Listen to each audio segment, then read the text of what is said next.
Hello, my absolutely brilliant and beautiful astrology soulmates, and welcome to your 2026 annual astrology forecast. I'm practicing professional astrologer Stormie Grace, and this year's videos are so special because you're not going to just be hearing from me, but you'll be hearing from 5 incredible astrologers this year, each with mastery in their own area of life.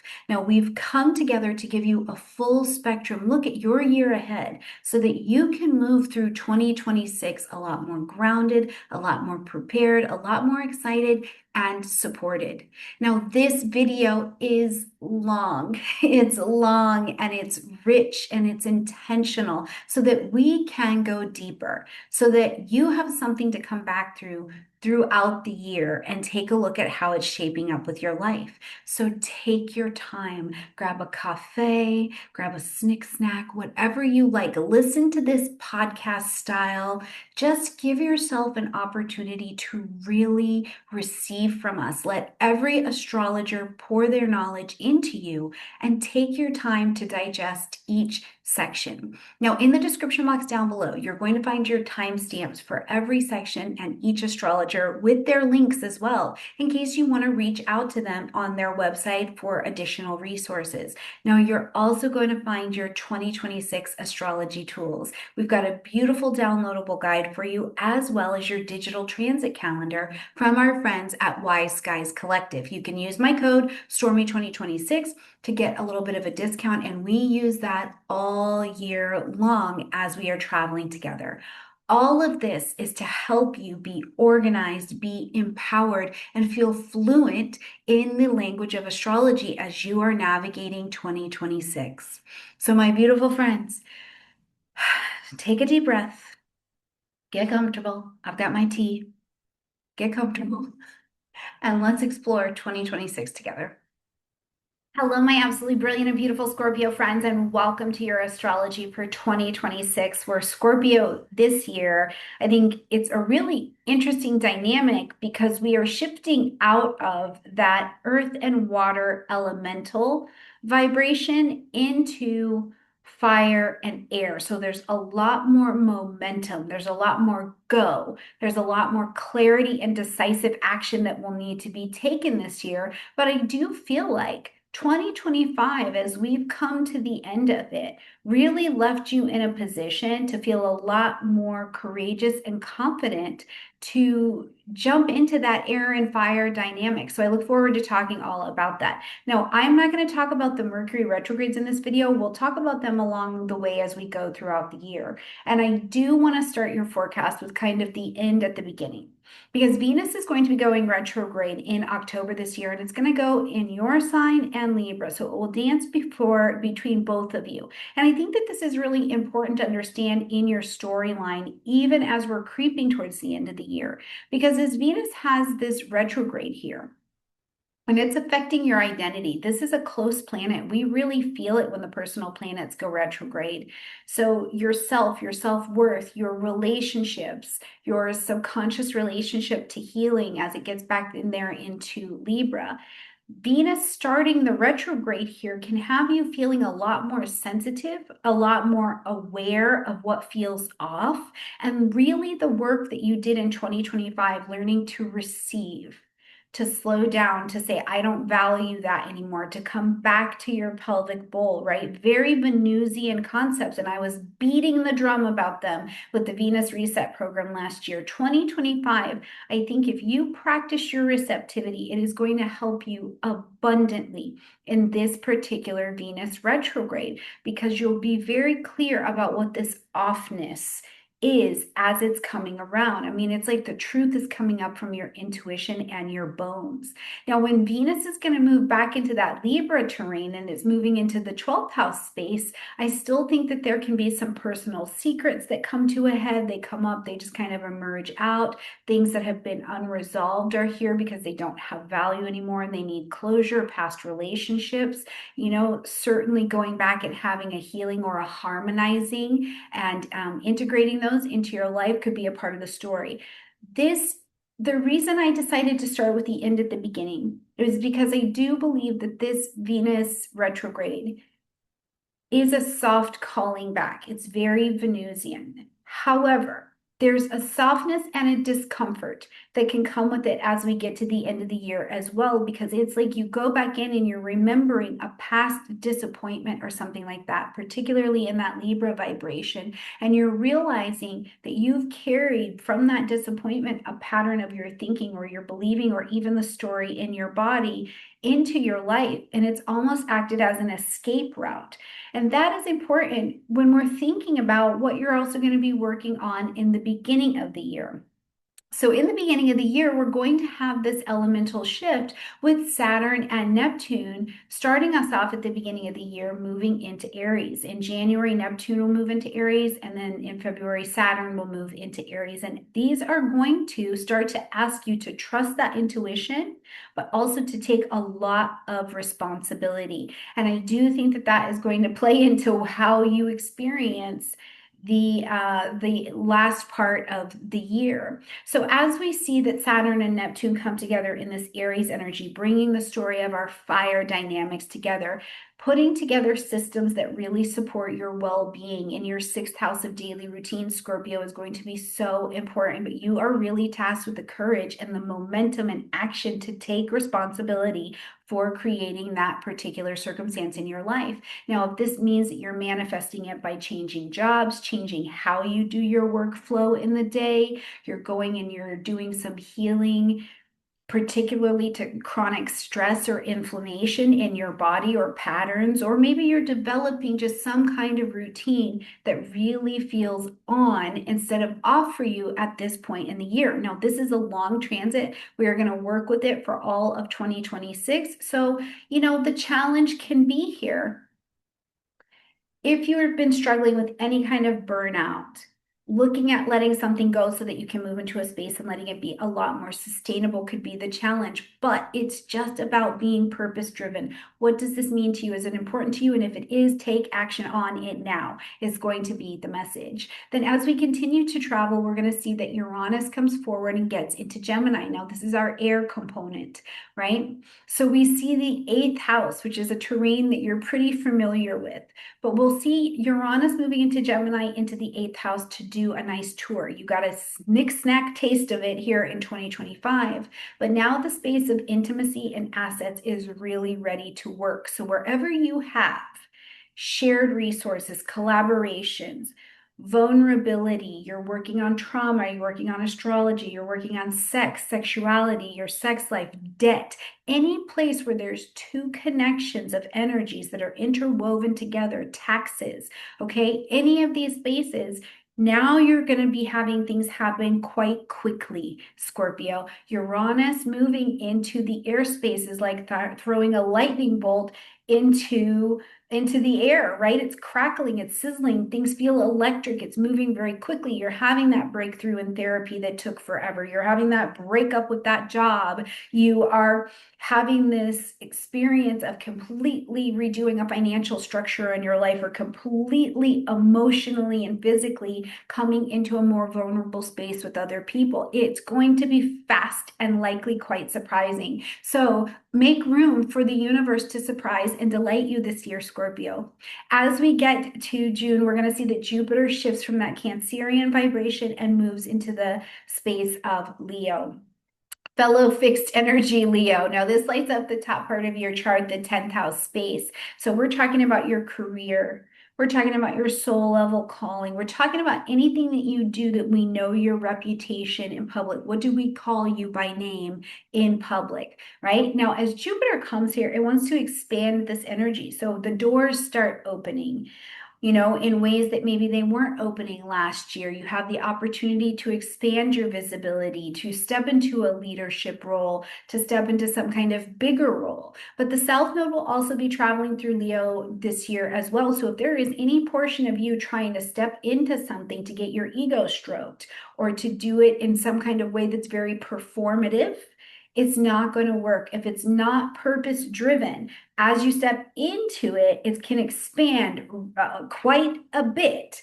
And then when Jupiter comes into this really awkward opposition With Pluto in your fourth, those growing pains at home will really start to show those cracks. So instead, your path is going to be moving from the inside out. What is the purpose of this? Am I doing this really to be of service? Am I willing to take a risk to come share or to do something that I know in public for the greater good? It's going to be a really interesting dynamic to see how that works. Now, something else I wanted you to think about in the elemental shift this year is that working in the terrain of heavy water, heavy earth, you've been able to go to the weight for the last couple of years of being in that emotional realm, bringing movement. But this is so much this year about your own visibility. So that's something I would love for you to take into these streets with you this year, is that it's time to be seen, but to be clear and to be sharp about where you want to feel seen, be seen, right? The air is going to let that eighth house area flow, and your presence for some people, Scorpio, this year may feel destabilizing to their world, right? Like you're switching directions. You're saying, no, I don't want to do that anymore, or I like to show up in a way that is different, creating an overall movement. And that can destabilize the lives of even the people that you are connected to, right? Some kind of financial unpredictability shows its head, some kind of psychological change that you're making, and it triggers off other people around you. So then you'll still be negotiating how you navigate from day to day to day in the psychological spaces of your shared resources as well. But there's a lot of burnout recovery that I think is so available for you this year. It's really healing. Now, we are going to see that the nodes are also going to change signs this year. If you are following the true node is going to move the north node into Aquarius on July 26th. If you are following the mean node, that is going to move on July 17th. So just in case you're hearing two different dates as we're moving into 2026, I just want you to know why that's happening. We're following just two different nodes. That's it. But we are all going to end up with the north node in Aquarius and that south node in Leo. So it's going to activate an 18-month set of big chapters in your life. Your fourth house, home, family, real estate, property, it gets activated, and your career space, right? Your career, that public identity. This is where you're going to be challenged to grow and to take on a new role in the world. It's also the beginning, because it's the nodes, of some really different karmic alignment for you. You're in a different timeline and a different story for sure. Where do you belong? Who do you belong with? What's the legacy that you're leaving behind you? These are stories that we are going to definitely answer. Now, in February, we are going to have a solar eclipse that's going to be happening in Aquarius, lighting up that fourth house space, home, family, real estate, property. So changes to your home zone, changes to your foundation, maybe families moving in, moving out, there's renovation, things showing up in family patterns, redefining emotional security for yourself. All of these things can be a massive piece of your story. When we get to our eclipse, it's going to be happening in March, which is a lunar eclipse. It's back in Virgo. Now, we have been working with the Virgo vibration through 2025, so it's not that this is necessarily new. It's more of a continuation of what's been happening in the 11th house space for you, right? So this is going to ask you to release those friends, those friendship groups, those tribes that are not working out for you anymore. They're not the right association, because your long range plans, goals, dreams, and designs that you want for yourself are also made possible from your 11th house by the groupings that you are attached to. So who's in your circle? Who's in your tribe, right? As we get into August, we're going to have a solar eclipse that's happening in Leo. Just down there, we've got the South Node also traveling through Leo, so it's a lot going on. Now, this is lighting up your 10th house space. This brings news of some kind of new career title or reputation beginning coming into your space, a promotion, a leadership role. Again, you're stepping up for more visibility. Now, we'll cover all of these separately, so don't worry about missing anything. But the last eclipse we're going to have for the year is a lunar eclipse happening in Pisces. Again, we have been seeing this and working with this, and this is lighting up that fifth house space for you. So it closes a chapter around something with your children, something around creativity, something around self-expression. I think in Pisces energy, we need to remember that it's also about receiving. Is it closing a chapter where you didn't know how to receive and now you can? You know how to build containers of love in your life, of spiritual trust, of intuitive trust in your life, and you're able to receive them. Now, for some of you, this might also be quite practical, like a child with a strong Pisces placement is actually coming back into your life in some way, or they have a pretty significant pull on something that's going on in your year. Scorpio, please let me know what that is in the comment section down below. What's this Pisces tie to all of this for you in terms of people you're seeing in your life? All right, my beautiful Scorpio friends, I think that this year is definitely reshaping your path. It's not in small shifts, it's not in small doses, it's very quick, it's very clear. There's a reclaiming, there's a momentum, there's a movement. But the quality of your year, I think, is really going to be based on how you navigate your relationships. So I am going to move out of the way and pass you along to Colin Bedell, who's going to talk to you about your relationship astrology for the year so that you can really connect and make the most out of your choices around your relationships this year. I love you, Scorpio, and I will be with you all year long. Bye, Scorpio. Welcome to your 2026 Love Horoscope. We love having you here on Stormie Grace's channel. And no matter your zodiac sign, it's important to know that the quality of your life is determined by the quality of your relationships. And Scorpio, I want to talk to you about the quality of your relationships this year. But before we go into that, I actually just want to discuss that since May of 2018, outer planet Uranus, which rules transformation and change, has transited your romantic relationship sector ruled by Taurus. So Uranus has been in Taurus since 2018 until technically July 7th of 2025. So from May of 2018 to May of 2025, Scorpio, you have probably seen profound transitions and transformations in the way that you relate to relating. Now, Uranus then returned to Taurus on November 8th of last year, where it's going to stay until April 26th of this year. And so, Scorpio, I want you to think about from now until April 26th of this year how you are holding all of the relational transformations you've experienced since 2018. And are you making sense of them only through action and behavior? And I really do mean only through action and behavior because as a sign that really loves to tell people, and I'm right there with you, by the way, put up or shut up kind of thing, right? What's important to think about is if we're just thinking about ideas and just thinking about relational theories and thinking about relational strategies, but we're not actually changing our behavior, it is absolutely meaningless. So, Scorpio, I want you to really get clear on what do I need to do differently in order to have both protection and connection. What do I got to do differently? Because if I'm not bringing it to my behavior, if it's not embodied, if there's no practice, it's meaningless. And you are not a meaningless sign. I don't got to tell you. Okay. So that's my first transit for you that I think is really significant. And then what you'll want to know is that Venus will actually retrograde in Scorpio starting on October 3rd of this year. So let me just make sure I got these dates right because we have a lot to think about here.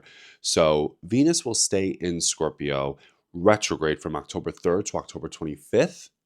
And so, Scorpio, I want you to let that time teach you maybe a new way of relating, a new reorientation around it. And because I think that Scorpio is the sign to teach us about trust, which defined by Rachel Botsman is a confident relationship with the unknown.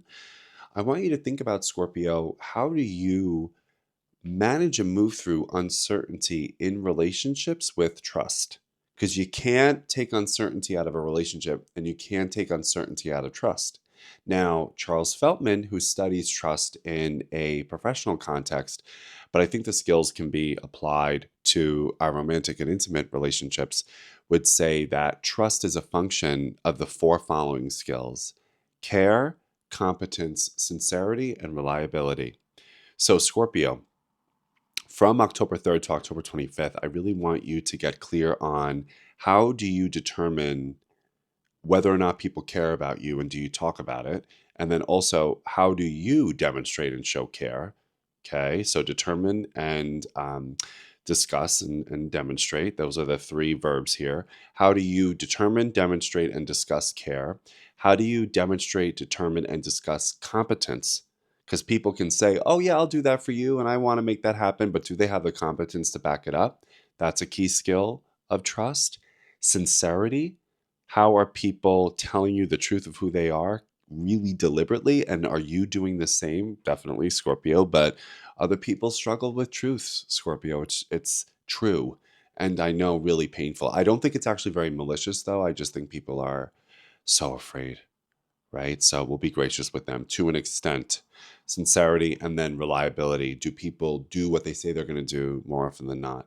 So care, competence, sincerity, and reliability are Feltman's model of building trust at work. And I, again, want you to think about, are you discussing, determining, and demonstrating care, competence, sincerity, reliability, and trust? Reliability to get to trust, okay? And that's my favorite thing about Scorpio. I literally just experienced this today with a Scorpio stellium friend of mine. To be trusted by her has changed my life, period. And in order to experience the highest relationship with Scorpio, they have to trust you, which is never easy. And when they give it to you, they will move mountains for you. And I have loved Scorpios profoundly because they have provided me with a lot of emotionally corrective experiences around trust, simply because we have hard conversations and we show up for each other. And I don't play favorites when it comes to zodiac signs, but it just so happens that Scorpio is presented pretty frequently in my life. So I don't know. You do the math on that. But Scorpio, I love you so much. I hope you have an amazing year. And I wish you nothing but protection and connection, peace and joy, and some good activity in the places where it counts, if you know what I mean. Okay? So have a good year, Scorpio. Bye. Hello, Scorpio, and welcome to your financial forecast for 2026. Scorpios, you might know that when the slower moving planets move from one area of the zodiac to another, there's very often a very large financial wave that coincides with that. And in 2026, Saturn, Uranus, Neptune, Jupiter, which changes signs, albeit every year, but this one is a big one because it's moving into Leo, another of the fixed signs, on the last day of June. That makes 4, plus Chiron, which is a planetoid that travels between Saturn and Uranus. They're all changing signs. Now, yes, it's entirely possible that one wave will cancel another out, but that's a bit unlikely. What seems to be the case is that we will hit global financial disturbance. Now, we have to be optimistic and hope that nothing is going to crash. Those of your sign, though, like to know where the bottom line is, because when things get really bad, that's when Scorpio, back to the wall, really can pull a number and pull the rabbit out of the hat. And that's precisely what you might do. Other people are likely to see you as a financial magician, particularly when Chiron moves through your opposite sign from, roughly speaking, June through to September. Now, there's another factor about that makes 2026 special for those of your signs. There are always at least 2 solar eclipses in any year, sometimes as many as 5. But in 2026, we have one in February and another one in the middle of August.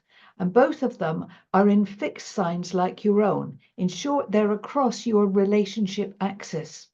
So yes, it is likely that you will feel buffeted by financial waves, possibly because of decisions taken by those closest to you. So you do have to think safety first. And that's where the planet Saturn comes in. Saturn is going to move out of one of the water signs and into the fiery sign of Aries, and it does that during February. It does it alongside Neptune. Now, they're not usually good partners, but in 2026, they could yet prove to be a formidable alliance. If you want to think just for a minute about creating something very different, right, being a little bit more adventurous, if you like, then that pair of planets, together with Uranus moving signs, albeit into Gemini, one of the air signs, and not necessarily compatible with your own, from the end of April, they could pull quite a number between them. You will need to view the world differently. You will need to reappraise your assets. Now, what that means is that things that you thought were valuable possibly are no longer, but other things now are valuable. And that's where, Scorpio, you could really make your mark in 2026. You, more than any other sign of the zodiac, can identify what is really valuable and where, if you like, where there's muck, there's brass, what you can turn from what other people discard into something that's financially valuable. I can't imagine that you will end the year worse off than at its start, and that will be entirely down to the effort you put in to adjusting your approach during the summer months. And yes, squirreling away some funds ready to deal with further crises that are likely to come in 2027. Put property and a safe roof over your head at the top of your list and enjoy your year. Hey Scorpio, welcome to Health Astrology 2026. I've chosen a few transits happening this year that are going to have a bigger impact for you, and just some ideas and things to keep your body and your physical health a bit more smooth as we look to the year ahead. So I can't do health astrology without doing Mercury retrograde. And it's a big one for you this year as well, because all of the Mercury retrogrades are actually happening in water signs. So I kind of like that. It feels like, even though Mercury retrogrades aren't always the easiest, I often think we get a lot analyzed and assessed, and it's this great, the way I want you to approach Mercury retrogrades this year are your little timeouts to quit pushing so hard, stand back a little bit, and really analyze and assess what you've been doing and feeling and thinking and creating, and assess where you've been spending the energy and where it's had its payoffs and hasn't, and where you want to retract that energy and maybe put it elsewhere, or just reassessing where you're spending your energy and emotional budget over those few months that have just gone past, and where you want to spend it in a few months going forward. So I use each of the retro periods as like that pause. You can still be doing things, obviously not pushing too far forward. That pause, rest before going on. As a fixed water, you have a strong stamina. You can keep going. And it's like Scorpios are known for, very strong constitutions that can actually push through and ignore some health stuff, which is not my favorite thing for you all to do, because things can get kind of stuck and stagnant. As you know, you rule all the detoxification processes of the body. So each retrograde this year, I would like you to give your body and emotions and mind, Mercury, a chance to assess and detox and release those things that are not needed or that you can let go of. The Pisces one, oh my gosh, the Pisces one, we sometimes push so hard that we sacrifice sleep and, a lot of balance in our life to keep going with things. This Pisces retro, I want you to sit back and make sure you're getting enough sleep. Sleep is actually when the brain puts things into long-term memory, but it's also when your brain heals itself. And there's something called your glymphatic, not lymphatic, but glymphatic system of the brain also cleans itself out. It's when we heal and rejuvenate. And you might be this amazing Scorpio that's great at transformation and death and rebirth, but we need time to heal.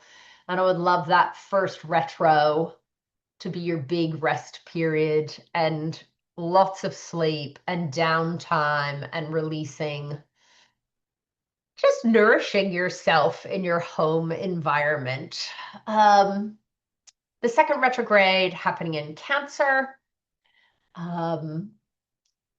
checking in with yourself, checking in with your diet and your digestion and how you're nourishing yourself emotionally, but also physically. And are you getting into some habits of eating dysregulation that need a bigger look? You know, protein at every meal is incredible for stable blood sugars, but especially for the water signs, really important. Your immune system is made out of a lot of protein and fats, and protein at every meal keeps this beautiful stability for you that I think sometimes we forget because your body is so strong and can push so hard. So I'm asking for that little kind of digestive reset in June. October, November retrograde during your birthday month. I don't mind this. I think you know, I think sometimes a retrograde, Mercury retro in your birth month is that real chance to look at the previous year or years.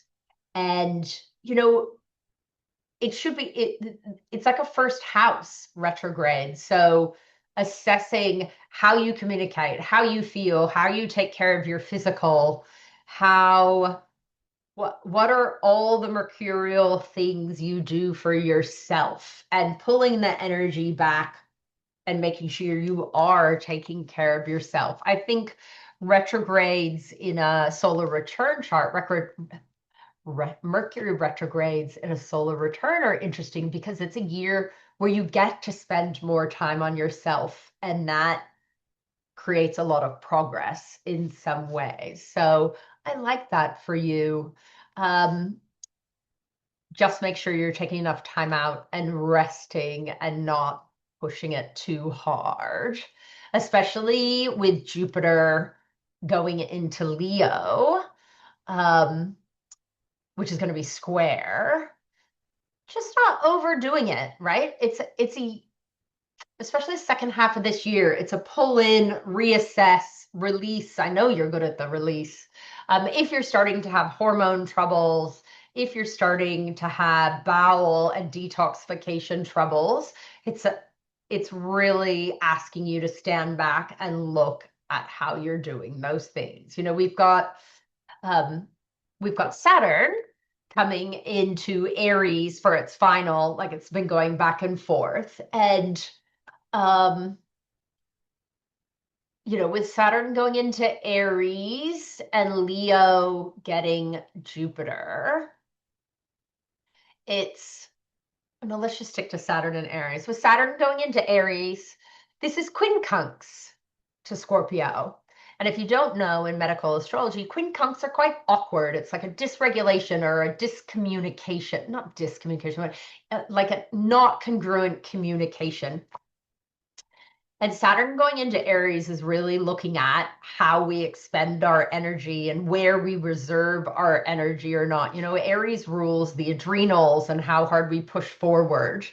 And Scorpio can push through a lot. So with Saturn going into Aries for its longer stay, we really need to look at how we use our energy reserves and we temper it, and being aware of how many coins we actually have in our coin purse of energy and not overspending. That's a big kind of thing for Scorpio going forward this year. I know that doesn't sound very much fun, but taking care of yourself on a daily basis and that more internal pulling in self-care means you're going to finish the year with a piggy bank more full than empty. And I think that's really the symbolism I want you to think of, is you've got this beautiful big piggy bank, and it's a year where you need to hold some money and some, you know, gold for yourself. nourishing the adrenals, making sure, I was talking about protein already, incredible for energy levels, protein at every meal. I think that's about all I wanted to say about Saturn, Pisces for you. Saturn and Aries, sorry. Um, Boundaries, how much you're giving to others. No, that was it. But Uranus from Taurus to Gemini. I think this is going to be quite a relief. That erratic, dynamic, amazing, chaotic planet in your opposite sign can have been a little bit unsettling. I know it's been quite a few years. It goes direct in Taurus. I mean, it's been gone, and then it's come back for that little last reminder, and then it's going to finally make it into Gemini. But again, Gemini is quincunx to Pisces. Oh my God, I'm so sorry. Gemini is quincunx to Scorpio. And though it's not pulling directly on you and causing kind of chaos and unexpected things, which would have happened a lot over the last couple of years, kind of outside influences interfering with the flow of your nervous system and how stress is progressing. With it moving into Gemini, for all of us, this arcs up our nervous system, as well as our lungs. But nervous system is the big thing coming up as, Uranus makes its home in Gemini for quite a few more years. So because this is quincunx to you and it can be a little bit awkward, we really need to make sure that we're nourishing our nervous system on a really core level, not just throwing things at it when we're tired and we don't have energy, we're feeling ratty and yelling at the world and need to retreat. This is groundwork nervous system support. Proteins for the nervous system, protein-rich food, be they animal or vegetable, whether it's fish and oily fish, sardines, anchovies, or fish oils, or if you're plant-based, there's some great algae omega-3 oils, but really oiling up, nourishing your seeds, your nuts, your avocado. Other great things for the nervous system are all the B vitamins, which come in your dark green leafy veggies and some grains, and magnesium. Oof, do we all need some magnesium? So whether you're using a supplement, make sure you cross-check it with any medication, but magnesium is it's amazing for energy to support the adrenals with everything going into Aries, super important. But also magnesium is incredible for the nervous system and sleep and energy and amazing. Us, as a Scorpio, electrolytes become really important. Scorpios have a thing around sodium-rich foods. If you have high blood pressure, obviously be careful. Don't be ingesting a bunch of sodium, but really making sure that you're getting some great electrolytes, especially if you're in the sauna or you're doing a lot of exercise and sweating, living in a hot environment. The world seems to be very hot at the moment. Making sure you're getting all those electrolytes and minerals will actually make you feel like you have a lot more energy. Plus, making sure you're focused on hydration. Detoxification takes a lot of fluid, not just the urinary system and sweating, but the bowels need a lot of fluid to keep the bowels running well. And fluids are a big thing for you. So fluids, electrolytes, turning inward, self-nurturing, expenditure of energy to others versus yourself. Remember that beautiful little piggy bank that you won't full by the end of the year. So that's my best advice for you, my Scorpios. I think you're going to have kind of fun this year, but not too much fun not too much fun, but yeah, I'm excited. I'm excited for you. Have a good time, but don't push the body too hard.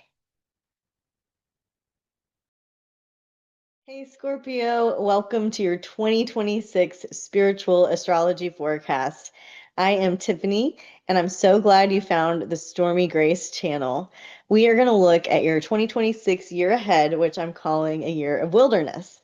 So we're going to see some high highs and some low lows, and I'm going to go through it just quarter by quarter with you. So I'm going to go ahead and get the presentation started. If we haven't worked together before, I write the Wise Skies calendar. It's a digital astrology calendar. And as a thank you for being here, please use the code Stormie2026 to get a discount on it. I found astrology in 2000 after I had had a near-death experience the day that my sun in Scorpio, just like you, progressed into Sagittarius. And I was on a mission trip, so it has that Sagittarius vibes of philosophy and religion and spirituality and travel, and then the Scorpio vibes of that near-death experience and total transformation. And so after that experience is when I really started seeking and getting on the spiritual journey.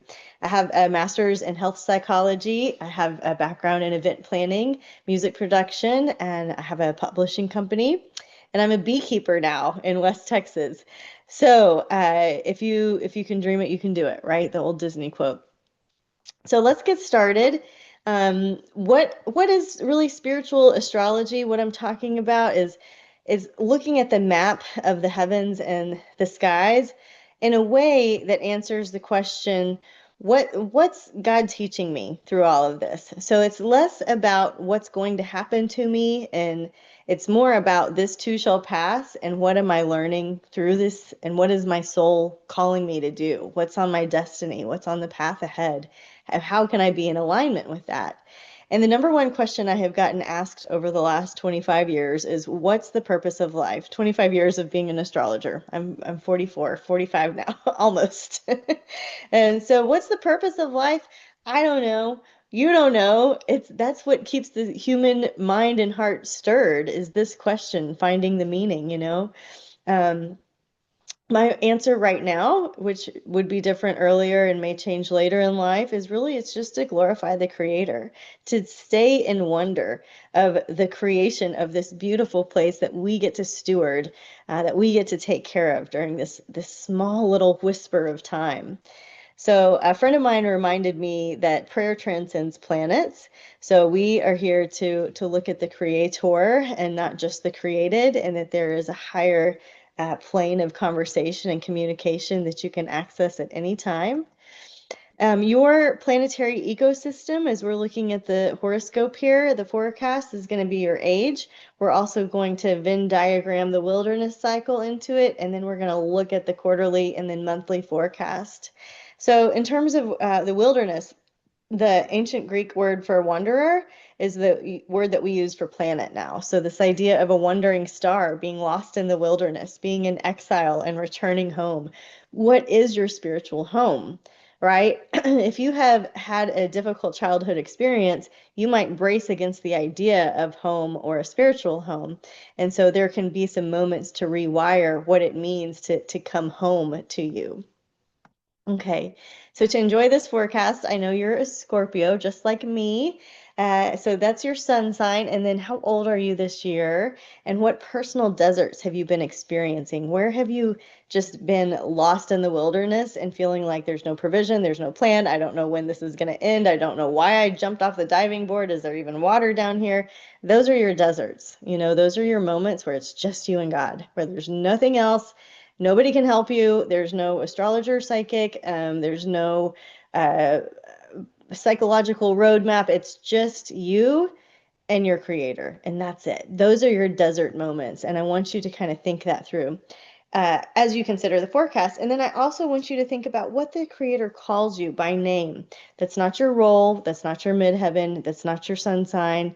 That's not your job, but it's just a special phrase that is that you're known by your creator. And so I want you to meditate on that and see what fits, maybe just this season, but maybe your whole life.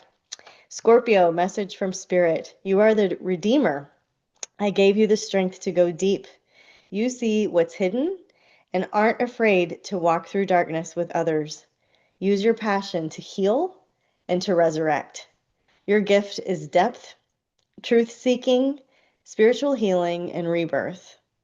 Love God, love each other, love your enemies. It turns hate into love.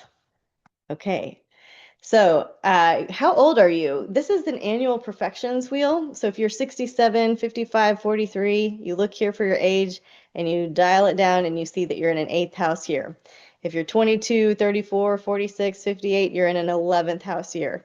So you just find your age, come down to the house, and then take a screenshot and see which house year you are in and use those words to see where it fits in terms of your spiritual development journey. And then also, if you are one of the special ages that is a life cycle of the soul, that will add extra texture and meaning to the year. So go ahead and take a screenshot of this one too. And maybe you're having a Saturn square, maybe you're having a Jupiter return, and this will help you just play with different pieces and elements of your year ahead. 2026 is a 1 year. It's about focus and fresh starts. Whereas 2025, the year before, was a 9 year of intensity and endings and culmination. And so we were integrating all that we had been learning on the last 9 year cycle. And so this 1 year has to do more with this direction and this clarity that has come over understanding what does and doesn't work the last 9 years. This idea of wilderness is something that the human spirit really needs, and the 1 year is a great place for that. It's not a luxury, it's a necessity, right? It's like we really need to unplug and have that one-on-one quiet time where we are totally dependent on trusting the creator and on surrendering to that. And so we won't do that if we won't surrender if we don't trust. And if we don't work on that trust piece, right, we're just going to stay spiritually stuck or emotionally stuck. So it's a big task, but it's a fun task and it's worth exploring. So in Q1, we're going to be planting seeds. Out of nothing will come something. It feels like very much like a new moon period. In Q2, it'll be more of that spring feeling, that growth feeling. In Q3, maybe something that needs to be minimized, weeded out, starved out. There will be some temptations and some tests. Do you really want it? Is that what you wanted to stay focused on? Will you feel scattered? Will you feel the distortion and be distracted? And then in Q4, it'll feel like this coming home, this harvest time, and things will slow down. You'll be more internal, more reflective, more quiet. So as we just break it down by the quarter, the first quarter, seeds, we're planting foundations, we're building something new. It's a 1 month, 1 year, and this is going to be great for clearing space, taking things out, and just making a path forward so that you're not carrying everything with you into the new year. The journal prompt is, what new foundation am I building with prayerful direction? So in January, it's a 2 month, and this has to do with your relationship and how you are. So you are the common denominator in all of your relationships, how you are with your plants and your animals, how you are with the ecosystem, how you are with your parents and your children and your grandparents and your aunts and uncles and family, and how you are with your friends or your significant others or that person or this person. So you're at the bottom of all of that. So it's really great to start watching yourself and your own reactions instead of the other people, right? Because they're just a reflection of what you're attracting. I want you to slow down in January, pump the brakes. Don't be afraid to feel the feelings, and don't be afraid to take less with you. Drop some baggage off before you get into January. Mercury is going to square Neptune, and to me, that's like 1 foot on the gas, 1 foot on the brakes. It feels a little bit slower, tired, or more confused, more tired. Neptune requires that we surrender to what? Mars, fighting. So the gate of surrender knowing it all, surrender wanting to know everything and wanting to know all the answers, right? We stopped fighting. That is a huge tenet in the recovery programs, right? We stopped fighting people, places, and things, anyone. And so some of your language could look like, I refuse to fight or argue with somebody that I love so much, right? Just refuse to do it. And then the first couple of weeks, Venus, the Sun, and Mars in Capricorn all oppose Jupiter and square Chiron, right? That's a big energy feeling pulled in a lot of different directions. And so throughout the presentation, you'll see the Sabian symbols sometimes listed here. This one, it's for 22 Aries. So I won't read them all, but just to give you an introduction, this one is a woman in pastel colors. So someone who's approachable, angelic, calm, peaceful, is carrying a heavy and valuable but veiled load. She's taking too much with her, and she's trying to keep it all together. And we don't have to do that. We can drop some of it off. We can share the burdens. Many hands make light work. We can ask for help. We can give some stuff away. It's not ours anyway. We're just borrowing these resources for our short little time on Earth, right? So Scorpio, in January, your frame of mind should be fine-tuning your health and your routine.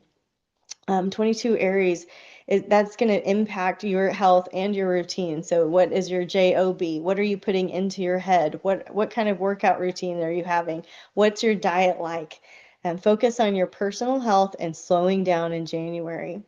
In February, it's a 3-month, which is going to call in that creative energy, that really what's wanting to happen through you, right? That spiritual creativity that can only happen when there's space. It's unlikely that you just sit down and have a big old masterpiece one day. It's usually done in layers. And so being mindful and coming back around to your creative projects.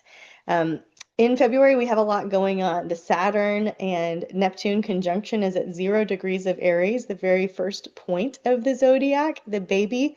There's a newness, but there's a large shift going on with that. And we have been feeling it throughout 2025. So it won't be a surprise, and it won't all be felt on the gong crash of February 20th. But I want you to be aware that this is a major new beginning, and when it comes to the structure, Saturn, like the banks of the river, and then Neptune, that which flows through it. So it's both discipline and spirituality. It's both science and art, right?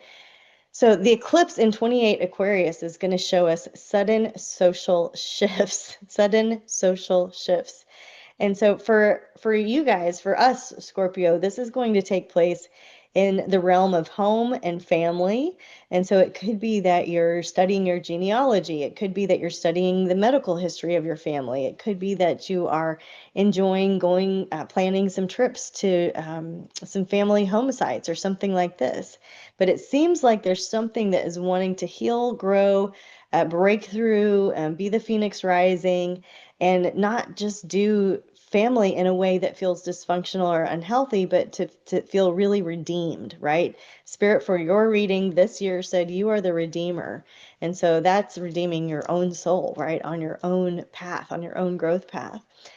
Circle February 22nd, 222. It seems like a good day for love and money. It's a jackpot day. Mercury is going to retrograde in Pisces, and then Mars is going to square Uranus. So it's still that feeling of slow. It's not like a fresh new year with all guns blazing, ready to go, cylinders fired. It's not that. It's slow. It's there's more delays. There's more frustrations. There's more edits than there are new launches. Okay, so just slow down and take a left instead of a right. Let the creative process start working with you. Um, and in March, we've got Mars, masculine driven energy, stamina, ambition, right? Focus in Pisces, watery Pisces. And then we've got watery Venus, right? Venusian, receptive, beautiful Venus in hot, fiery Aries. So there's this juxtaposition going on with the double helix of the divine masculine and the divine feminine properties. And so that will be interesting to see how that plays out, especially as there's an eclipse going on in Virgo. So this will unplug us from the Virgoan structures. So there will be themes that you'll see that have to do with Virgo. And remember that eclipses can be felt up to 90 days in advance. So study your chart. Where is 12 degrees of Virgo, and where will this eclipse awaken something and shift something for you? What houses is it in? What planets is it by? Virgo rules the working class, the work of our life, our JOBs. It rules our service work. It represents martyrs. It represents volunteers. It represents gardeners and herbalists and small animals. So there, you may see in the news that there's something going on with like the workers unions, things like that. Jupiter goes direct in Cancer, and anytime an outer planet goes retrograde or direct, I usually feel the energy slow down the day before, the day of, and the day after. So just being aware of that. Also, Mercury is still retrograde. It will go direct on equinox when the sun moves into Aries, which shares Mars as a ruler for their sign, right? So Scorpio, for us, we're going to consider these powerful group connections that could be happening. And what I'm talking about is bigger than what you can imagine. These powerful group connections that you are bridging the gap. You are the Venn diagram. You are bringing worlds together, and it's for this greater thing that's wanting to happen through you. So in February, stay open to the creative flow. March is a 4. It's foundations. It's still slow. It's accepting what is instead of what we want it to be. There's no rose-colored glasses here. It's kind of a wake-up call. And for us, as the season shifts, I want you just to think about which alliances could you put together or bridge a gap somewhere, or maybe it's just some personal one-on-one time with the different group leaders, and you're able to just start to um, build bridges between groups. Some seasonal foods that might be useful for you guys. Maybe some ceremonial cacao. Maybe you have some chia pudding that you want to do coconut or mangoes or something in. This is still the dark time of the year where I live, and so you might poke around and find some other fun recipes that help you stay feeling grounded and close to the earth. All right, in Q2, we're going to have this growth spurt, this rebirth. And the rebirth is not always comfortable, right? If you think about the birth canal and getting squeezed and not knowing where you're going, I think about the bees, like the beehive, and how when they cast a swarm, the swarm goes out into the desert wilderness. They do know where they're going because they have a scout bee and they've picked a spot and they've made a democratic decision. But once they get out there, there's no comb. They didn't just arrive into a new house. They have to rebuild everything. And they have to use their resources, and their biology changes, and they have to find new food and new forage and rebuild and get their pantries back in order, right? And so this is that going out period. This is that seeking, the part of the adventure that is that rebirth. Like, I'm going somewhere. It's not going to be like it was, and I don't really know what the outcome is going to be. So there's an element, a continued element of trust and staying rooted while also letting the top of the head of the flower seek for direction with the sunlight. So staying both rooted and stretching up, stretching both down and up, right? Where am I called to grow in faith, not fear? So having a list of your fears can be a really good activity so that you are aware, like, of what is not your voice, what is not God's voice, what is just the voice of fear, right? Then that's not you, and you're not made of that. But if you address them, it can be an if-then statement. So it's like, okay, well, if this happens, then this is going to happen. And if this is the worst thing that can happen, then this is going to happen. And if that happens, then this is, and you get all the way down to your base root fear, you can see, like, yeah, that's not of me. That's not of spirit at all. And you can start to trust. April is a 5-month and a 1 year, so we can be spread too thin. We can start to get chaotic, and this is when we really want to try to rein it back in and say, all right, you've been ready to go, you've been going slow, you've been feeling the intensity, but then April, it's like this false start type of energy. Mars is conjunct Neptune, right? And I have that in my natal chart. And so Mars conjunct Neptune on one side could be great. It could be spiritual vision. It could be the world traveler that goes to all of the temples. This could be the spiritual warrior, but it can also be the misguided crusader. And Lord knows I have made plenty of mistakes when it comes to what I think in terms of my philosophies. So be careful with this Mars conjunct Neptune. Be curious about it. It's in a fire sign Aries. At the same time, Mars, okay, so it's Mars, Neptune, Saturn, Mercury, all in this 2 to 7 degrees of Aries, a very tight, fiery conundrum of energy. 1 foot on the gas, 1 foot on the brake. Go, start, go now, don't go now. But in the background frequency, Venus sextiles Jupiter, so I think it's going to be okay. Everything has been ordained here ahead of time. The Creator knows what's going to happen. We don't have to know it all, right? And yet I see an intensity here that feels like some kind of um, like weather event, so just be careful, be safe. I am traveling during this month. I'm not saying don't travel. I'm just saying be wise, be sensible, be smart, take the right safety precautions. Uranus is going to move back into Gemini for the long run for the next 7 years. And so what you'll see are themes around, like, Uranus is very Einstein, Gemini is very curious. Uranus is very unpredictable. Gemini needs to be 2 places at once. The Gemini rules neighborhoods, communities, siblings. It rules the wrists, the shoulders, the hands, the lungs. It rules the dualities of life. And with Uranus there, I think it's going to feel like a quickening of sorts, like things are happening very fast. You might see some of these other themes that I have listed here as well. But for you, Scorpio, in April, Uranus is going to help you break free from some of your previous ideas about money, about finances, about debt, about how you steward your finances and what it means to your self-worth, right? So the financial liberation is going to be take some work, right? You need to have your financial literacy. You need to be honest and clear about your financial sobriety. Are you making decisions are you paying for things based out of fight, flight, fright, or fear? Or are you in a really grounded state with your nervous system when you're making financial decisions? In April, I also consider the starfish because of the five and being spread out. So the story that I tell in my yoga class a lot is that there's a boy and he's on the shore of the ocean. There's a bunch of starfish that are piling up and they're washing ashore. They're all dying, and he starts throwing them back in. And the old man comes up and he says, "You can't save them all." And the boy says, "Well, I made a difference to that one. I can save that one."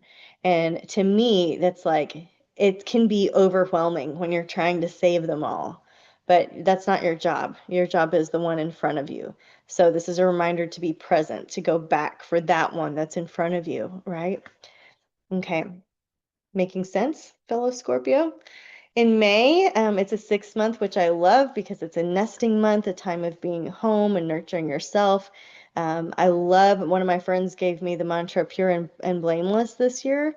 So periodically when I'm feeling overwhelmed, that's what I'll just say as pure and blameless, pure and blameless, pure and blameless. And I love the idea of connecting the six to a sanctuary feeling. So making home a place that you run to, not away from. May is a very plutonic month. So we've got Mercury conjunct Chiron square Pluto. We've got Pluto retrograde, and then Mars is going to square Pluto retrograde. So there's some volatile growing pains going on. This is the rebirth process that feels uncomfortable.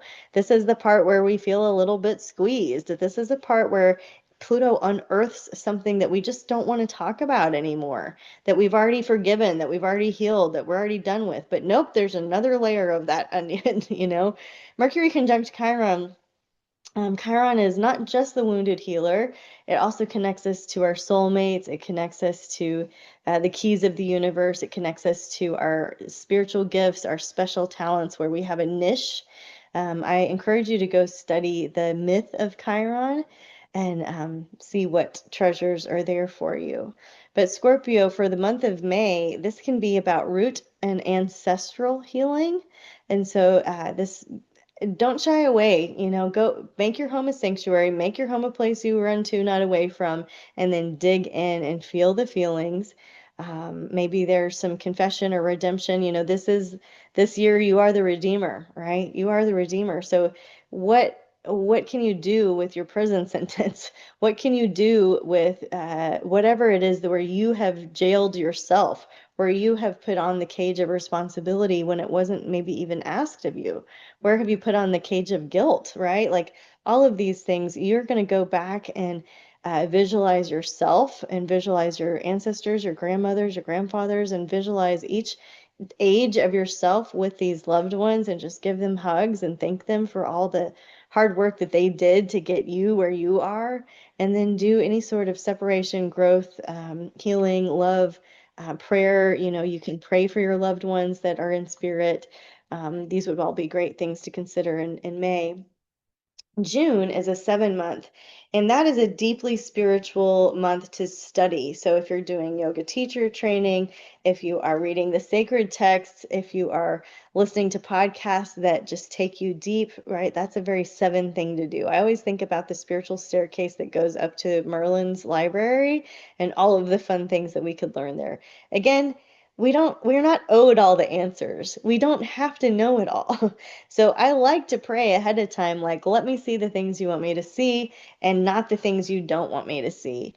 June feels very nostalgic to me. Mercury will retrograde in Cancer, the sign of the mother and the home. And this idea of ancestry keeps coming up for you this year, Scorpio. So it could be that this is a time that you want to make an ancestral trip or visit some gravesides or do something that connects you to family, flip through old recipe books and make something that your grandparents used to make, or flip through old photos and print out some stuff that you want to have on the wall this season. Chiron moving into Taurus, right? That's opposite your sun sign. So Chiron is going to oppose your sun at some point as it's in its Taurus journey. Again, that the wounds that heal, when Chiron drops the poison arrow on his hoof, he gets to decide, do I want to stay in pain forever right where I am? Or do I want to accept what is and transcend and have that rebirth painful experience, but move on to life in the afterlife, right? So Chiron makes that decision to overcome the personal pain that he caused himself. More to the story than that, right? But in Taurus, in the physical body, the areas where we are also stubborn and require a lot of consistency. And I feel like Chiron and Taurus there, it's going to oppose your sun. So there's going to be a revitalization process. That's why back in January, you should really have taken me seriously to set your health up for success for the whole year, right? So just do the things and stick with it and lean into the one energy of staying focused and let this be your best health year ever. Let things be uncovered and address them as you go on. There can be some partnership healing going on for you this month, Scorpio. Maybe you want to play with some beet hummus with pita. I don't love chickpeas. I don't know, but so the beet hummus is something that I like to play with, and plus it's pink and it's your deep red color, and that could be a fun thing to do. You could do pita, you could do like sliced um, bell peppers, you could do something yummy like that. But yeah, lots of good spring recipe ideas for you here. So the desert wilderness is a place that we go for intense spiritual discipline. It's a path to encountering God, just you and God. When I go into the beehive, sometimes that's all there is. It's just me and God. It's like there's nobody else on earth, and I'm just in this magical, like sacred healing chamber. And these are the moments when we have these intense spiritual encounters. And so this is a quarter of wilderness, a quarter of testing, a quarter of aloneness, a quarter of not relying on culture or media to tell you anything, right? We've got a couple of eclipses coming up, and the journal prompt for this quarter is, am I living aligned with my highest values and divine timing? What is shaping our journey home? Rejection is God's protection. Don't forget that. Gosh, I have so many stories about how I wish I would have just run the other way when feeling rejected. Um, so chasing the wild goose. So July is an 8 month, and the 8 month is big energy. I see people doing a lot of big moves, taking risks, rolling the dice, taking a chance on themselves, really moving foreign countries, doing big purchases. Yeah, it feels like really big energy. It's the infinity symbol. So what goes out comes back to you. So just being aware of how you're feeling and what you're putting out there. Chasing the wild goose. This is a book by Mark Batterson that I read in my spiritual group, and the Celtic Christians used to call the Holy Spirit the wild goose. And I love that imagery, especially with so much Jupiter in my chart, of like chasing the wild goose and just this spiritual adventure being just one one like way to just encounter the spirit after one wild like flight after another.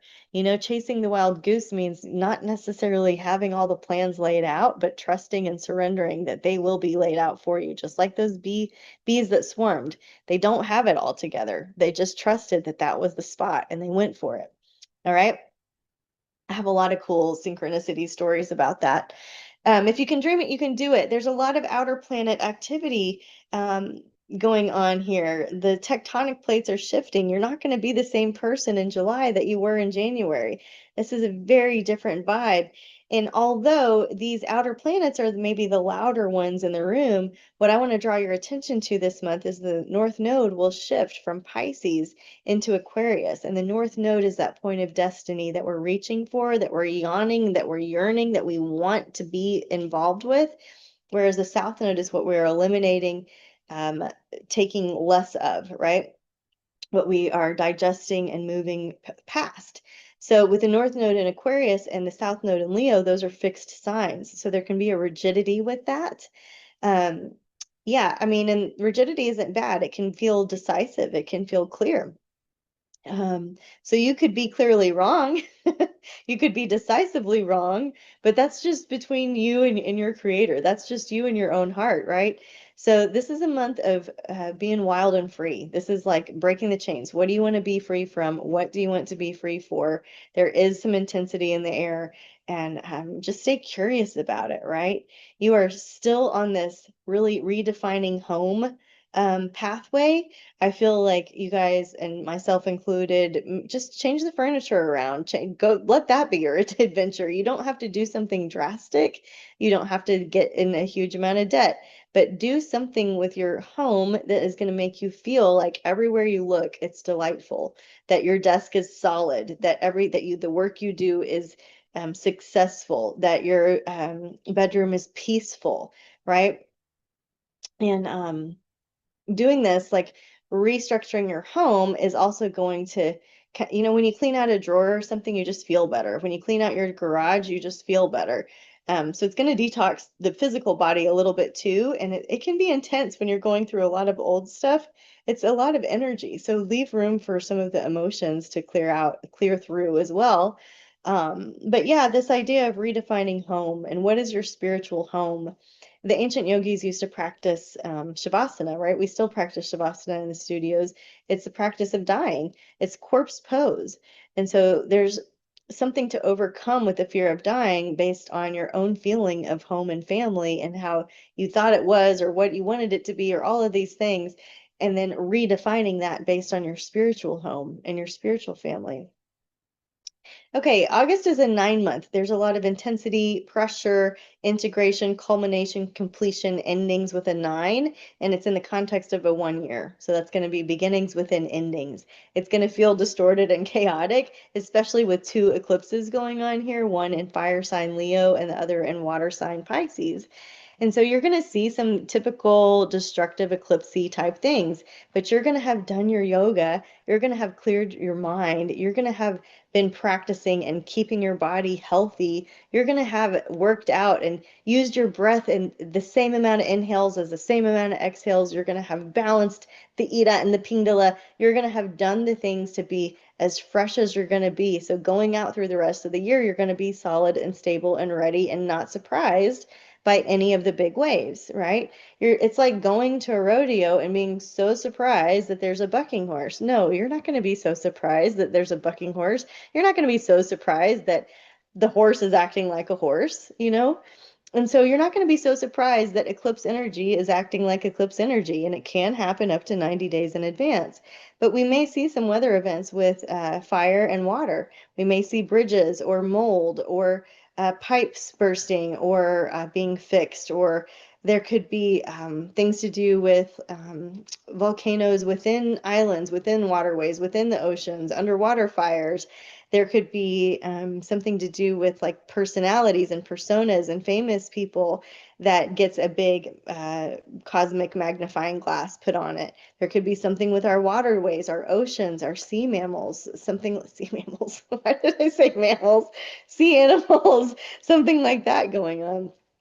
Pisces does represent the spiritual side of life, and the Sabian symbol is a church bazaar. So I keep seeing like revival and like fire, like as it is associated with some spiritual, I guess, groups.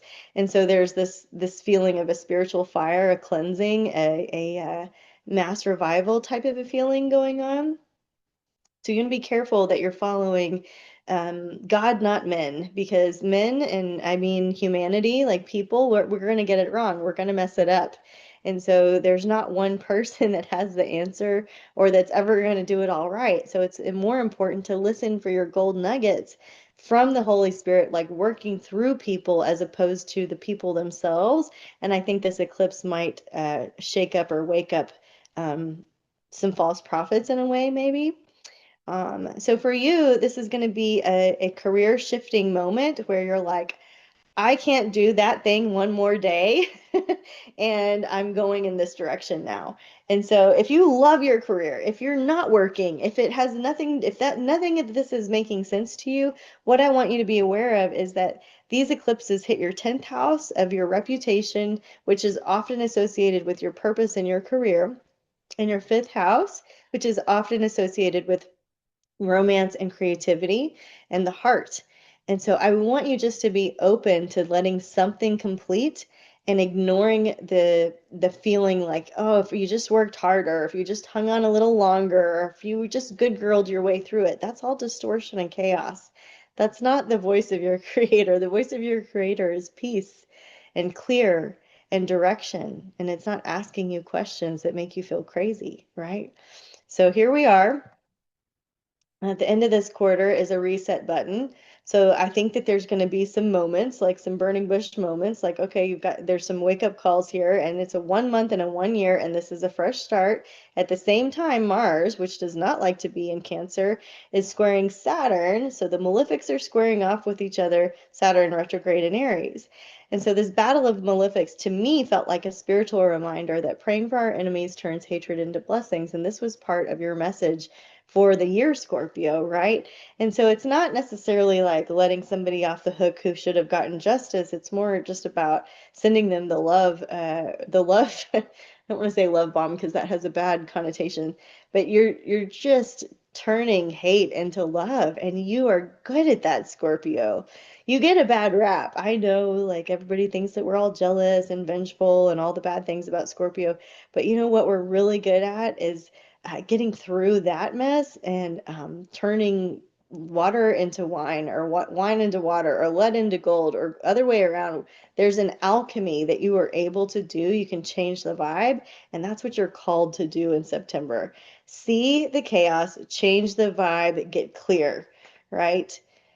So, Mercury opposing Neptune, Uranus retrograding in Gemini, Neptune sextiling Pluto. All of this to me looks like, if I could distill it, I would just say there's a bunch of chaos, there's a bunch of messaging, there's a bunch of data, there's a bunch of propaganda, there's a bunch of misinformation, there's a bunch of confusion, and you're going to shut the door on all of those things. You're going to quit listening to those radio channels, and your spiritual doors are going to open.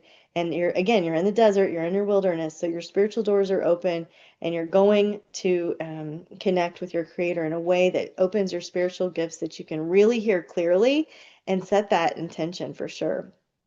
When the sun moves into Libra, right, this is going to really underscore your need for rest, reflection, and that year of redemption that you're having. And so I feel like it's going to balance things out, return some stuff to homeostasis, and allow you to see clearly as you move forward. So the second half of the month is a little bit more clear than the first half. And then for you guys, maybe some kind of spicy soup, like something that you can use a lot of summer produce with, that brings that heat in a way that is comfortable, which is so weird for me to say because I don't like heat, I don't like hot stuff, but I do like the idea of a little hatch pepper with some of my summer produce and some of my summer flavors. So see if you need some more fire or less fire. So do you need hot foods or do you need cooling foods? And here's a list of some of my picks. All right. For the last quarter of the year, we've got, let's see, we've got Venus and Mercury will retrograde. This is a quarter when I want you to really go through your gratitude list where you can reflect on the blessings that you can celebrate and be thankful for, all things prayer and thanksgiving, you know what I mean? What am I tying up in order to prepare for next year? What's eternal instead of temporal? So the Venus and Mercury retrograde together in Scorpio, you want to think about the RE words: recovery, redemption, redo, right? It's a 2 month again, which is just like a reflection of January. So relationship themes, and then how am I in relationship, and how am I calming things down, and how am I contributing to some dysfunction or not? What needs healing in that department? That's your identity renewal. So back to that first question I asked you, who does God say that you are? What are some special little words about you that's just private between you and the creator? This is, again, it's not your job, it's not your role, it's not what you do, it's not how you do it. It's going to be something that describes you. And once you step into that identity, there's a sense of power and everything kind of flows into that frequency. It's so wonderful to watch people step into their spiritual identity. And that's what I want you to be reconsidering in October. Okay, in November, we've got Mars, Jupiter, South Node, and Leo. And I do think that it's going to be a time when either somebody that is unknown or the everyday guy rises to some sort of fame, and or we see some news about the royals, or we see some news where there was somebody famous that is not famous anymore. There's some interesting vibes there going on with what we will no longer be interested in looking at, and what will entertain Leo, the masses, and what will not entertain South Node anymore, right? So this is another 3 month. It's another creative month. It's a month to really understand that there's something beautiful that's wanting to happen through you, and will you let it? So it's less about what you want and how you wanted it to go and your plans and your ego and your desires versus listening to a calling and following the wild goose anyway. I'm a beekeeper of all things. That's following the wild goose. That's following a calling versus a desire. And it is so magical and so much more juicy and so much more rewarding and so much more risky. It is really cool to step into a calling, Scorpio. So that's going to be what I'm speaking to, is this career pivot for growth. So be open to what was wanting to happen through you, what your calling is, and not necessarily your plans. Lay them down. December, take it easy. It's a 4 month, so this is a repeat of the March energy. You're going to go slow and steady. The sun when the sun moves into Capricorn, and it's a return to the light. So in our part of the world, it's winter and the light's starting to get longer and longer. And for you, Scorpio, this is going to be about strategic communication. Okay, so you can say less. You don't have to say every thought that comes through your amygdala. You can write it out on paper and never say anything. You can write a text and never send it. There are things that you can do to heal the airwaves by what you say and the vibe that you bring into the room. So just be strategic and be calm, and make sure you do things prayerfully and mindfully, checking in with your creator before going out and doing something and making your own plans, right? Take it from me.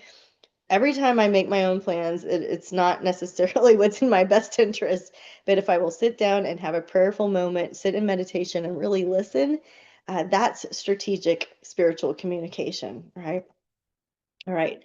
Maybe you want to play with some dark chocolate truffles. I actually like milk chocolate truffles. It's so funny that I suggested two things that are not my favorite, but it just felt very Scorpio, and I think all of you guys like it. So, you know, maybe do the apple tart instead, or the stuffed acorn squash. I don't know. See if any of these sound good to you, and enjoy the season. Some closing concepts.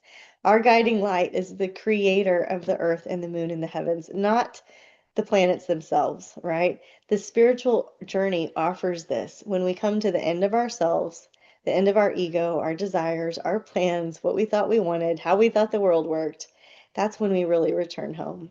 All right, so this can be a spiritual homecoming, but you have to go through the wilderness. You have to surrender. You have to learn the lessons of trust. And I can't wait to see what this year holds for you. Do not be afraid. Do not be afraid. Do not be afraid. Love your enemies, right? Turn hate into a blessing. Scorpio, as a reminder, you are the redeemer. Spirit gave you the strength to go deep. You see what's hidden, and you aren't afraid to walk through darkness with others. Use your passion to heal and resurrect. Your gift is depth, truth seeking, spiritual healing, and rebirth. So love God, love each other, love your enemies. It turns hate into love. The mountains are calling, Scorpio, and you must go. You must go live your best life. You must find the deep truths and live through the vibration of truth. So keep going on this beautiful adventure. Chase a wild goose, see what's out there, explore, ask the questions. And thank you so much for joining me for some time contemplating what your year is going to look like. This is going to be a year of divine timing.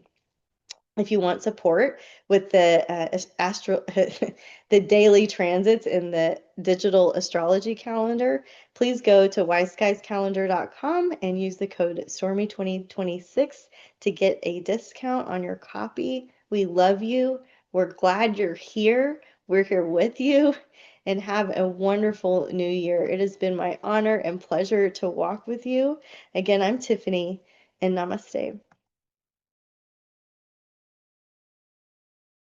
Hey there, welcome to the locational astrology section of this video. I'm so excited to support you. My name's Helena Woods, and I'm a leading locational astrology and astrocartography specialist, traveling full-time around the world, data collecting and testing this information of how to be in the best places at the right times, using the power of astrocartography combined with transits and progressions.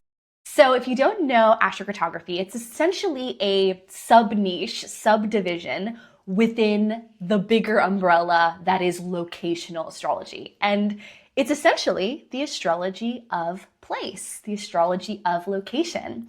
Places have influence, places have power, and I'm on a mission to support people to unlock their natal promise and be in the places that awaken and activate aspects within the birth chart.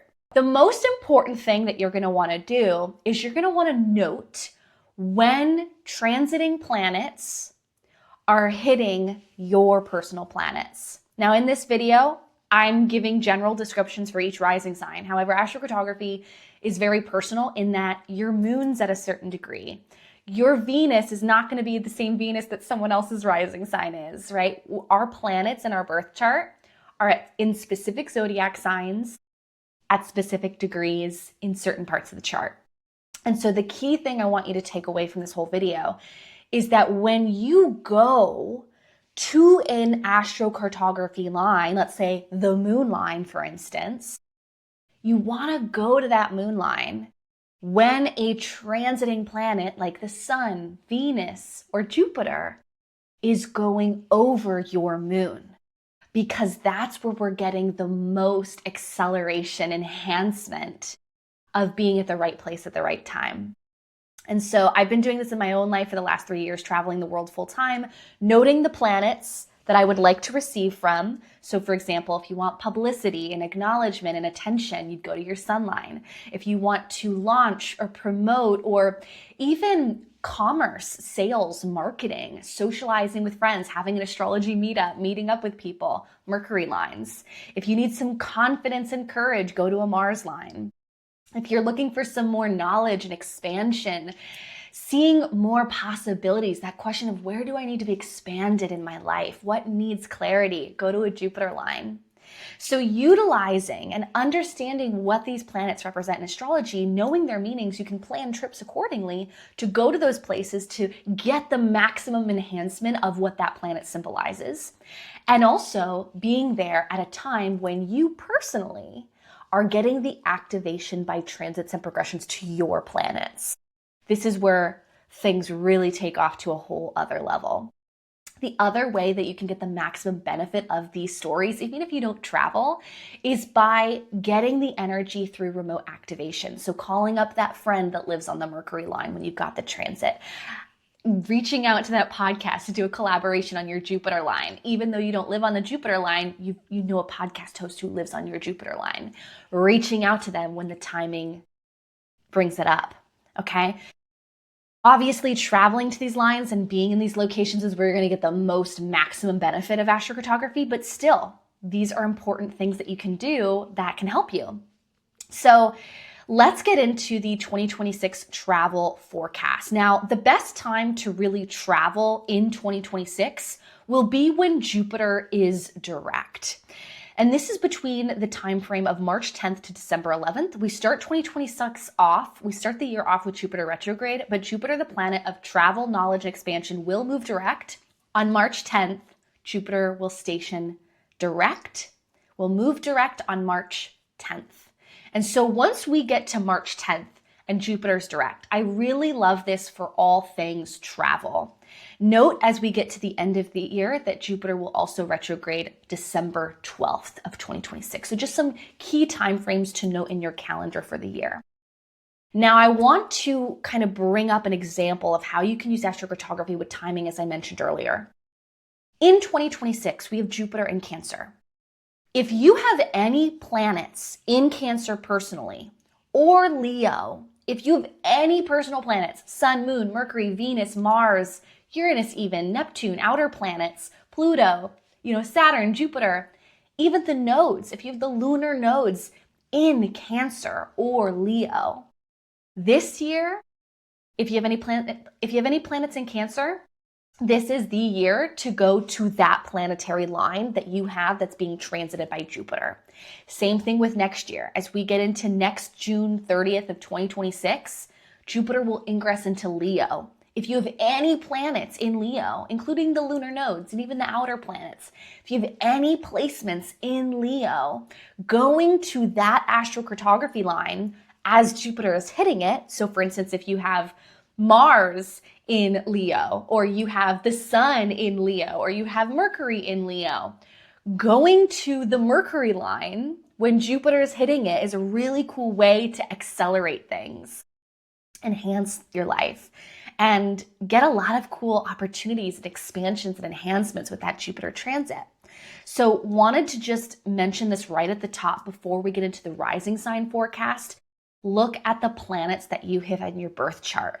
If you have anything in Cancer or Leo, this is going to be a major time to travel to those astrocartography lines to get the benefit of the Jupiter transit. So we all have our planets in different zodiac signs and at different degrees.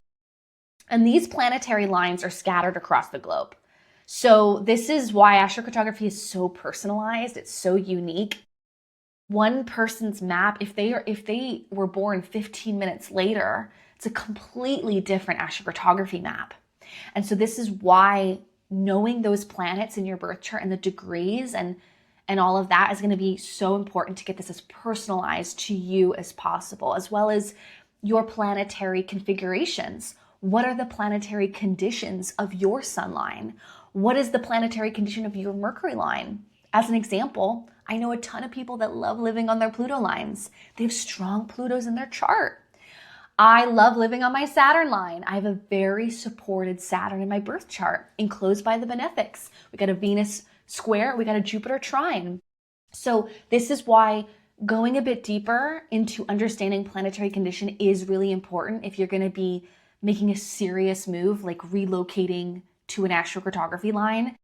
Knowing your birth chart and your planetary condition is so key to knowing should you move there or should you not. And I want to make sure I advise caution and encourage you to either book with a locational astrology specialist or learn how to read your chart yourself before you spend a massive amount of money on moving, because moving is expensive. Trust me, I do it every year because of my husband's job in France. And so I understand moving is a lot. So before you move, just make sure you're looking at everything. All right, let's get started. All right, next up we have Scorpio risings. So Scorpio risings, you have Cancer in your 9th whole sign house of travel and foreign cultures and foreign lands. You might be able to make anywhere home, to be honest. With Cancer in your 9th whole sign house, you might be able to feel like you can unpack and make any place your home. Moon lines, however, would be ideal places for you to make a trip to, for you to spend some time in, to travel to. Ideal times for you to travel to these moon lines would be between May 19th and June 13th of 2026. With Venus and Jupiter, double whammy, double good things, double blessings. With both the benefics traveling through your 9th whole sign house of travel and foreign lands and foreign cultures. I myself am a Scorpio rising, and let me tell you, go to your moon lines during this time. You'll love it. May 19th to June 13th of 2026. Uranus and Saturn lines are places in the world you might feel deeply connected to. Like I said in my previous example, I'm a Scorpio rising and I have Aquarius in my 4th house, and I feel very at home on my Saturn line where I've been living for the last 8 years here in Europe. So don't be afraid of Saturn lines. Check to see your natal Saturn and understand the aspects that are being made to your Saturn, because there's a lot more to the story than just Saturn lines are hard or challenging, but rather they can be real rock solid foundations and give you a sense of stability and a sense of groundedness to build something in your life, and also to find your purpose, to find your mission, to find your calling. Saturn lines are not always challenging. It really depends on your natal placement in your birth chart. But also Uranus lines, and Uranus lines can provide you with a sense of innovation, ideas, and almost like your brain cannot turn off with all of the unusual, new, exciting pursuits that you might want to start or try. So Uranus and Saturn lines, check those out on your map to see if those are places that you felt called to in the world. A time period to venture to these lines to feel more grounded and build that stability and foundation, maybe even set some long-term goals and intentions, would be between January 18th and January 18th and January 23rd. So very short 1-week trip. Jupiter is also moving through your 9th house until the end of June this year of 26. So pay special attention and take advantage of all the opportunities and the invitations that come your way in terms of travel. Scorpio risings, this year is your year to travel. If you get an opportunity or something falls into your lap or someone invites you to go meet up with them or travel or something, take advantage of the opportunities to get on that plane and go. This is your year to buy the ticket, Scorpio risings. So take advantage of all the opportunities, especially when Jupiter is direct between March 10th and June 30th this year. March 10th to June 30th. That is your travel window, Scorpio risings. So best use that Jupiter direct and going through your 9th house of foreign travel and foreign lands. Book the flight. Venus traveling through your 3rd house that'll also be happening until January 17th. So the beginning of the year, the first few weeks of the year, you might find an interest in going abroad, going traveling. So Venus traveling through your 3rd house, a local short distance travel. Maybe you're going to see some siblings or cousins or friends, or going on a road trip or something. Until January 17th, that will be happening. Now, if you have any placements in Capricorn, Sun, Moon, Mercury, Venus, Mars, if you have any placements in Capricorn, go to those astrocartography lines when we're specifically talking about January 1st to January 17th. If you're going to travel between January 1st and January 17th, go to those lines that you have in Capricorn, whether it's your moon line, your sun line, your Mercury line, check your chart. I hope that this information supported you and helped you in planning your travels this year in 2026. And so if you want to learn more about this, you can check out my website at helenawoods.com and also get my free astrocartography cheat sheet. You can join my astrocartography newsletter, which is all free, at helenawoods.com/cheat sheet. All this to say, though, this is going to be an amazing year of travel. I'm really excited for everyone to be taking advantage of Jupiter in Cancer and Uranus in Gemini. Have a magical day. Thanks for tuning in. Thanks for being here. You can find